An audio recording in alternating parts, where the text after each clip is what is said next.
Hi, and welcome to Journey Forward with Jory Rose, where you will gain insights, tools, and inspiration to get unstuck and live your best life. Jory is a licensed marriage and family therapist with a passion for helping people cultivate awareness and authenticity so they can show up fully in all aspects of their life. And now, here's Jory. Hey everyone, it's Jory Rose. Welcome back to this week's episode of Journey Forward with Jory Rose. So if you've been listening to recent episodes, you know that since the beginning of October, and as I've been saying through the end of December, I am having each episode be like a little mini masterclass in how to cultivate a mindfulness practice. I know that for so many of us, 2020 has brought so much challenge, both in external circumstances and also our internal reactions and struggles to all that has been going on in the world. And since the beginning of COVID, I have said now more than ever is a perfect time to cultivate a mindfulness practice. Because I really feel that since COVID began, this really is the universe asking all of us, okay, you guys, are you paying attention? Are you being aware? It's time to slow down. It's time to get really intentional in how you live your lives. And you can't make any of those changes unless you become more aware of what's arising and be able to have the ability to enact an intention that is in alignment with who you want to be and how you want to be living your life. Because I know so many people are just feeling stuck. They're feeling overwhelmed. They're feeling anxious. They're feeling stressed. They're feeling sad. They're angry. They're depressed. There's so much going on in our world that is easily preventing us from feeling our lives are flowing with ease right now.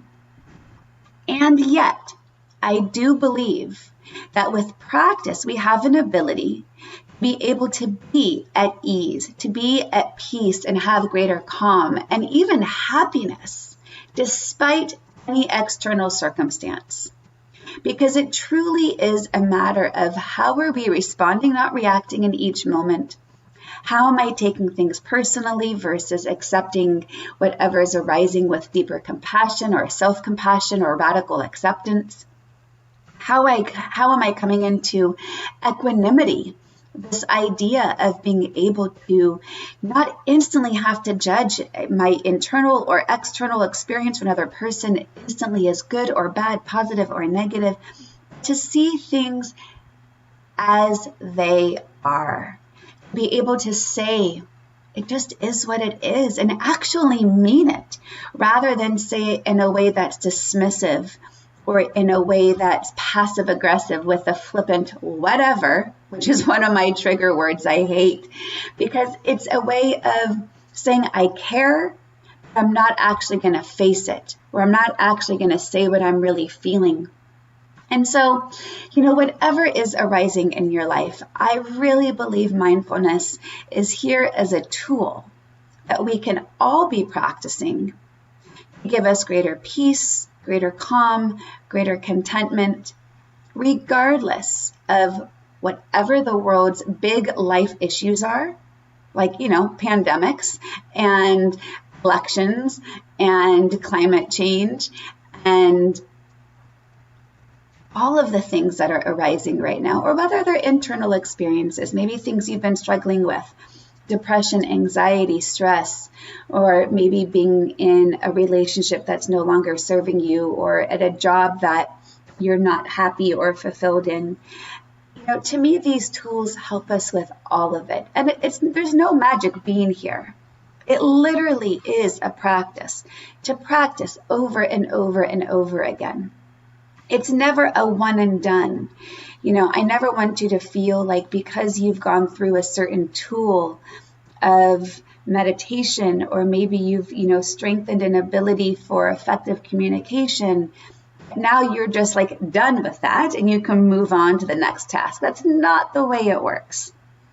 So mindfulness is a tool that we cultivate over and over and over again. And the more that we do so, the better we get at it, meaning the more second nature it becomes. Because each and every time you are practicing any of the tools that I've talked about so far, and I'll recap them in a bit, because I really do want you to feel that these last 3 months of 2020 and these little mini master classes that I'm giving, I do want you to see the progression of what I am building upon. And I do want you to see how when you can build the foundation and what we can then build on top of that. And you can't just jump to the silver lining. You can't jump or run to the finish line. You got to do the hard work to get there. So to recap some of the things that we've talked about so far is this idea of wellness, that to me, to have our overall wellness is an ability to find balance and contentment and peace and ease regardless of what's arising, like I mentioned a few moments ago. To have the resilience or the adaptability that we're not letting our internal and external barometer be based on what's arising outside of us, but truly what we're able to cultivate from within. Of course, I went through a total of 13 different myths of meditation. Hopefully you were able to identify with some of those and see, most importantly, how to push past the ones that may have otherwise been holding you back. I've talked about that mindfulness is not something to add to your to-do list, but mindfulness truly is a way of being. And of course, my favorite title, Awareness Sucks, and why it can be just so hard to be aware and to help make sense of why that we often stay unaware, because in some level, ignorance really is bliss. It doesn't really serve us long term, but I do understand how so many people would rather stay ignorant and unaware than face the hard shit they're facing. So, what do I want to talk about today is another foundation of what I see as a real baseline of cultivating a mindfulness practice, is understanding how mindfulness shows up with body awareness. And there's a couple of different ways that this comes into practice. And I'm going to be covering 4 different areas. Areas such as mindful movement, understanding the sensations in our body, having our body be a tool of intuition and deeper knowledge and deeper wisdom, and then finishing up talking about a mind-body connection. So why does this even matter, talking about mindfulness as it relates to our body? Well, I think for so many of us, and especially here in Western culture, is we are really socialized and we are really raised to stay stuck in our heads. We are taught that if it's logical, if it's rational, then it must be true. And we tend to overanalyze just about everything. We tend to overthink things. We tend to believe our thoughts as our truth, when in reality, they are simply thoughts. And when we get stuck in this habit of overanalyzing and over-rationalizing, often what we are doing is we are cutting ourselves off from the neck down to be able to tune into and even, dare I say, trust the messages our body is telling us. So I'd like for you to think for a second. Have you ever come to a turning point in your life in which you had to make a really big decision? Just consider, what is the process through which you go through in order to make a really big decision? Now, when I was growing up, my mom used to tell me 2 different ways to help make decisions. One was this very heady, logical way, which was basically what she called, doing a Ben Franklin, which was making the pro and con list. The pro and con list generally is based on our thoughts. It's based on those things that are rational or logical or reasonable. Then she also would tell me that one of the ways to make decision is to imagine trying it on like it's a sweater. And I used to think this was the strangest description. And she would say to me, when you make a decision, you imagine wrapping that decision around you. Does it feel like wool in which you're all itchy and you're like all feeling uncomfortable, and it's not very warm or cozy as you wrap yourself around this decision? Is it making you wanting to take it off? Is it making you irritable? Is it making you cranky? Or is the decision that you wrap around yourself feel like silk or like cashmere, where it just feels so smooth against your skin and you just want to cozy up to it and wrap yourself around it with comfort and ease, and it just flows beautifully. So, I was raised with this two different mindsets. And my guess is that the majority of us are actually not taught the experiential side of that decision-making process. And I now know that what my mom was describing was when she said, wrap the decision around you and see how it feels. That was a way of teaching me to get into my body and connect with the sensations internally around how I felt about something. And maybe it's true that we need both parts. Maybe we need to do our Ben Franklin and do our pro-con list and be able to look at things objectively.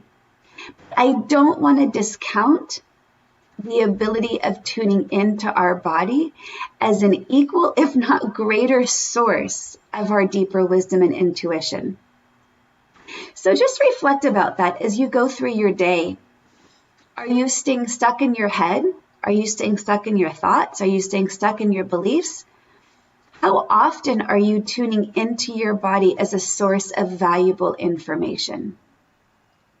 Now, no judgment, but my guess is that the majority of us do stay stuck in our head, partly because we over-attach meaning to logic and rationality. It's tangible. It's justifiable. So therefore, it must be true.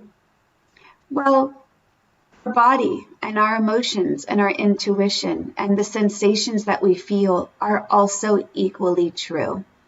And I might venture to even say more true than the rationalizations, because I don't know about you, but I have had to make some pretty big decisions in my life. If I were to do the Ben Franklin on paper and I were to write out my pro-con list, everything pointed to the logic and reason of sticking with the status quo, to say this was the right choice. But everything in my body felt the opposite. Well, I lived the majority of my life believing the logical, rational response. And again, I'm not denying logic and reason. We need it and it's valuable. And it's not the only answer. But when I learned to practice mindfulness and I learned to slow down and pay attention and honor and give space for the messages my body was telling me, that became the bigger factor in my decision making, because I had situations, really big situations, in which my body did not align with my head. And having had been in a pattern the majority of my life of aligning with my head, and wake up one day saying, I feel out of alignment. Something is off. Something's not right. And it was not until I learned to slow down, tune into my body, connect with my breath, get out of the thoughts, and deeply listen to my body, that is where my deeper wisdom resided. That is where my answers that were there all along, that I often was too afraid to see, or too anxious to accept, or too sad or too scared of what that would mean. But when I've learned to follow that intuition, to trust the messages of my body, it never steered me the wrong way. So that's some insight into possibly why it's important to be able to connect with the body. But I want to go through, like I've been saying, little master classes in learning mindfulness. What are some different areas that this body awareness shows up? So one of the first ones I like to talk about is mindful movement. So often we are going through our day without paying attention to what we're doing. We're disconnected. We're going through the motions. We're on autopilot. But I do invite you to connect with your body the next time that you're doing movement.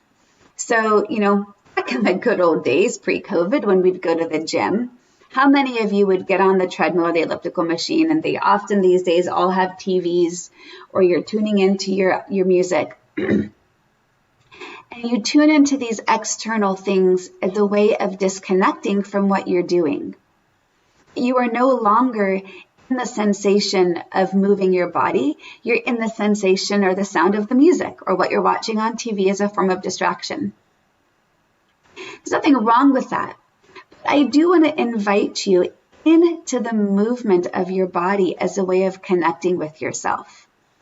And, one of the areas that this comes up in the foundation of mindfulness, as we know is the foundation of a meditation practice, is that there is walking meditation, which is equally as valid as far as meditation goes as a sitting meditation. And in fact, any traditional retreat that I've gone on, any traditional Buddhist meditation retreat that I've attended, which has been quite a few, there is an equal number of sitting meditations as there are walking meditations.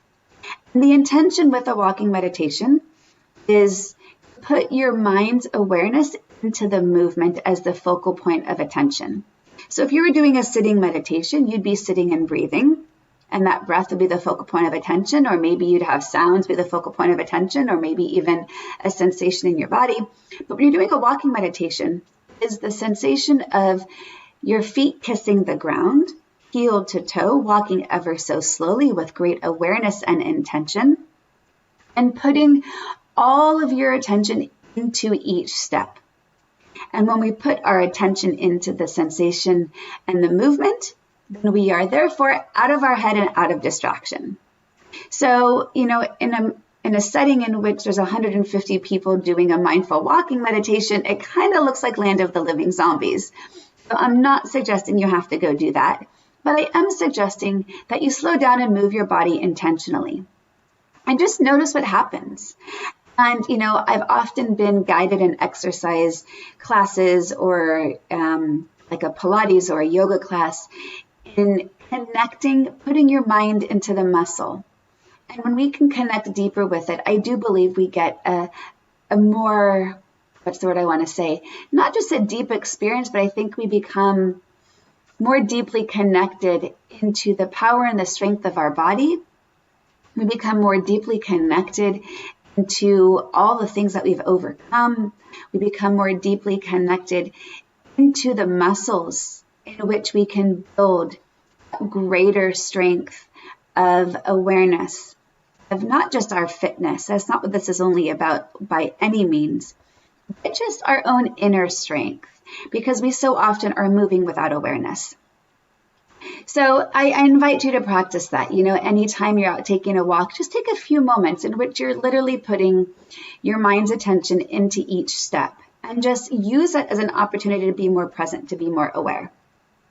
Okay, so moving on to different areas of how mindfulness shows up in our bodies is this idea of sensations. And I could talk about sensations in so many different ways, and I'll talk some more about it in some future episodes in how it gets related into what I call the cycle of reactivity. But sensations are a fascinating thing because they happen all the time, and they provide us so much information because we get a physiological response to thoughts. We get a physiological response to emotions. We get, therefore, a physiological response to stress, to anxiety, to overwhelm, to fear, depression, to sadness. And how things are showing up in our bodies can be really interesting information if we choose to pay attention to it. But we tend to dismiss it and to want to push it aside or just to fix it without using it as insight. So let me give some examples of this. Oftentimes, our emotional challenges show up as somatic complaints, headaches, stomach aches, back pain, tension in the shoulders. And we tend to quickly want to just push away the pain, pop some Advil, and have it go away. What would happen if you got curious about the stomach ache, curious about the headache, curious about the back pain?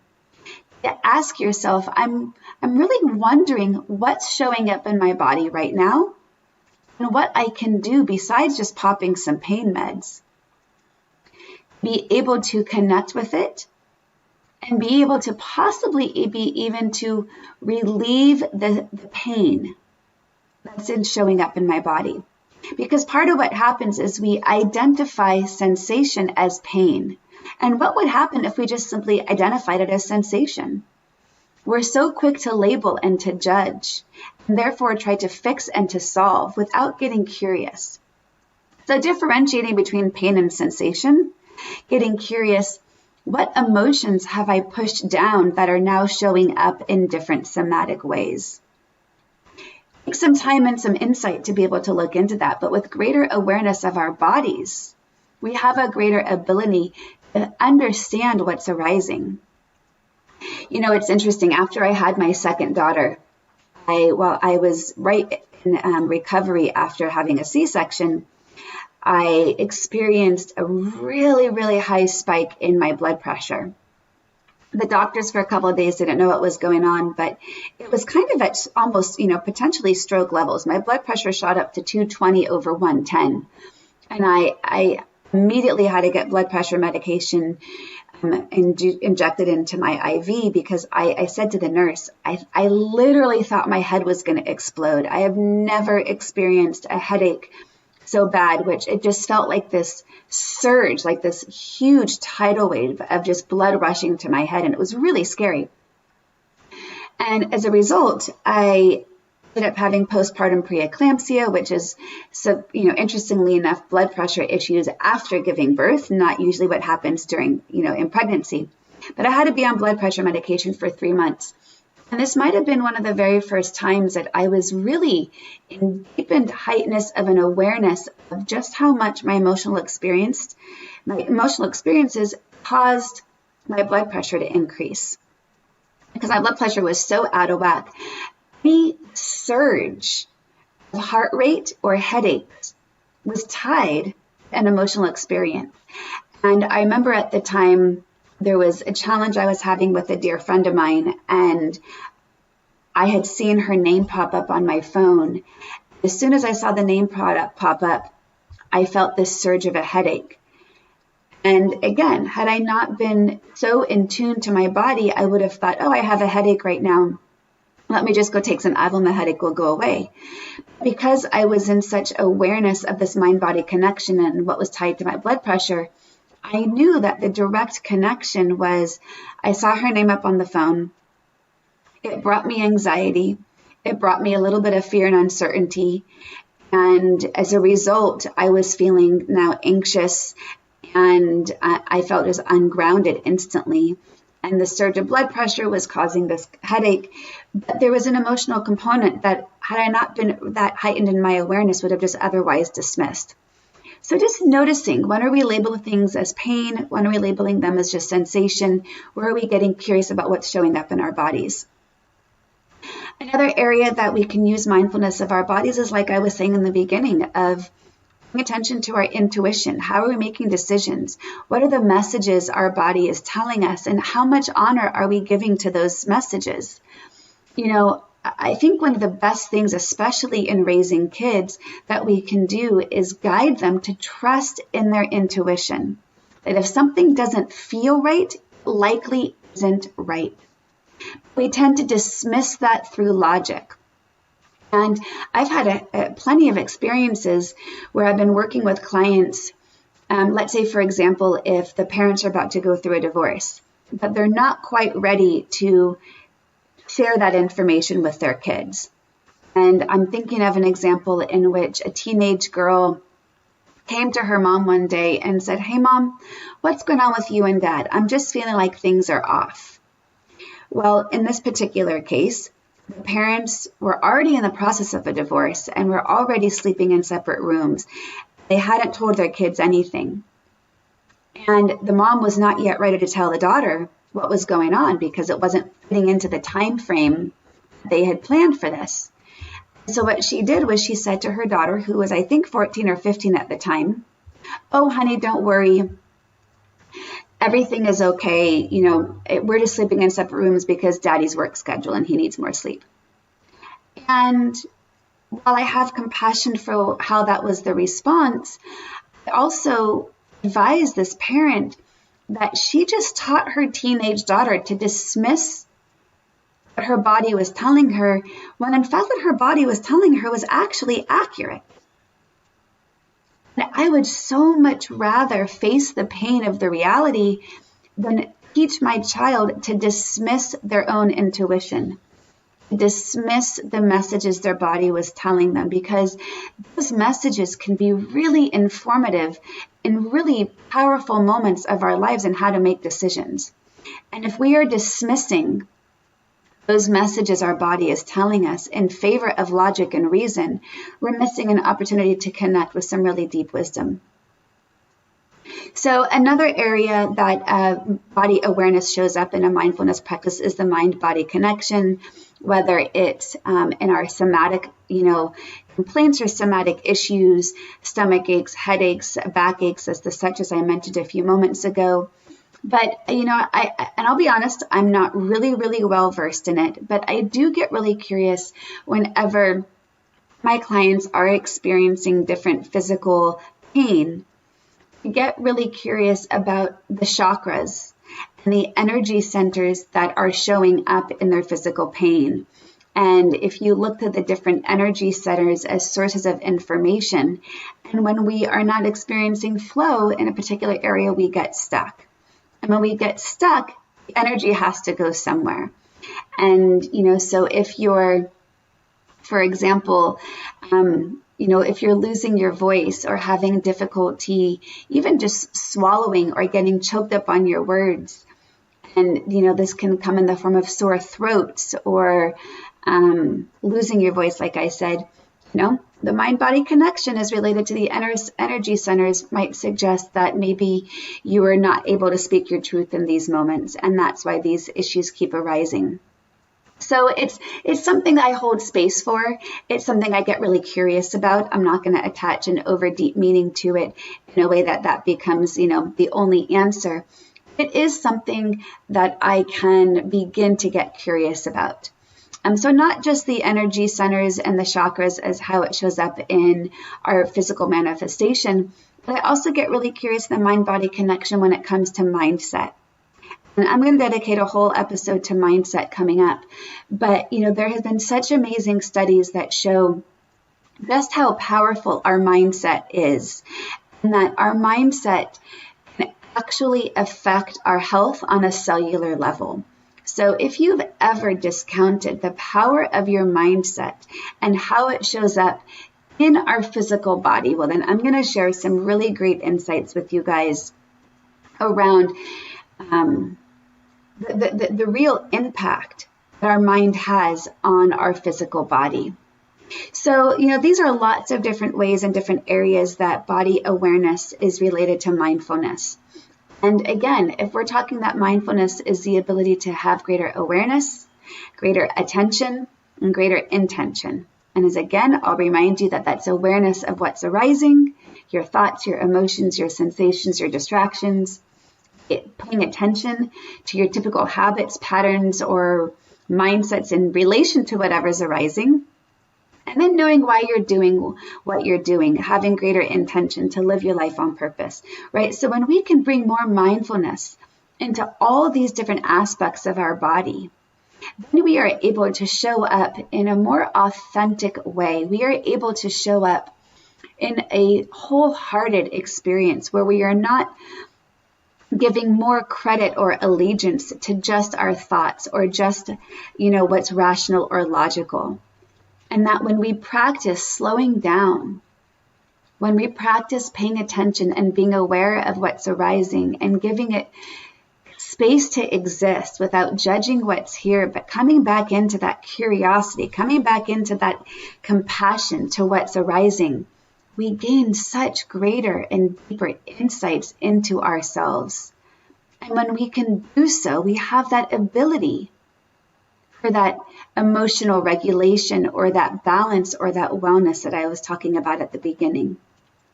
Because again, I don't want you just to know what mindfulness is or how to practice. I really want you to understand why it matters and what is the implication of continuing to practice. And the more you practice this awareness, the greater ability you have at being resilient and adaptable and allowing whatever's arising to exist without judgment, without throwing it off your center, without getting ungrounded, without only being able to be happy when the perfect circumstances arise, because that's never going to happen.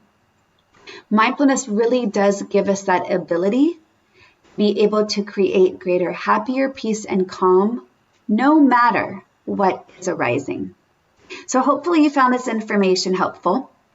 I do invite you, if this episode spoke to you, please give it a rating and review so we can have more people get access to Journey Forward so they can create the long-term lasting change that they are seeking. And please check out the show notes. Come join over my Facebook group. Each month, I'm going to be doing a different challenge, and at the end of each month, it'll be the last week of the month. I'm just today finishing up a 5-day meditation challenge, and I'll be giving away one of my beautiful Journey Forward journals, which, a little bit of a teaser, November just might be the month that journal might come in handy. So please come join the Facebook group so you can get direct access to me and all my daily tips and tools of cultivating and integrating mindfulness into your life.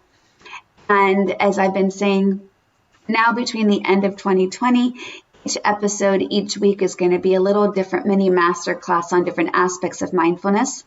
And all of this is for a big announcement and launch that I'm bringing to you in January, in which I am going to be launching a new membership, a monthly membership for you to work with me directly on how to integrate and cultivate mindfulness in all aspects of your life. So stay tuned for more information. Get excited because this is going to be an amazing opportunity to be able to work directly with me in very tangible, hands-on ways of how to create the long-term lasting change that you are most needing to create in whatever that is in your life. So check out the show notes, stay tuned, and get really curious how to be more aware of what's arising in your body and not dismiss any of those sensations, not to get distracted during your exercise, get connected into your body, and create the space for really trusting and honoring the deeper wisdom, the deeper intuition of whatsoever arising. Thanks you guys so much for tuning in. I'm so grateful that you're part of the Journey Forward community, and I look forward to having you guys tune in on the next episode in which we're going to be talking about mindfulness of our thoughts. Super powerful practice to get more aware of. So stay tuned, and I wish you all to be well. To continue your journey forward, find Jory Rose on Facebook and Instagram to become part of her growing community. You can also gain access to her meditations, books, online classes, or to sign up for an upcoming retreat. Visit her at joryrose.com. That's JOREEROSE.com.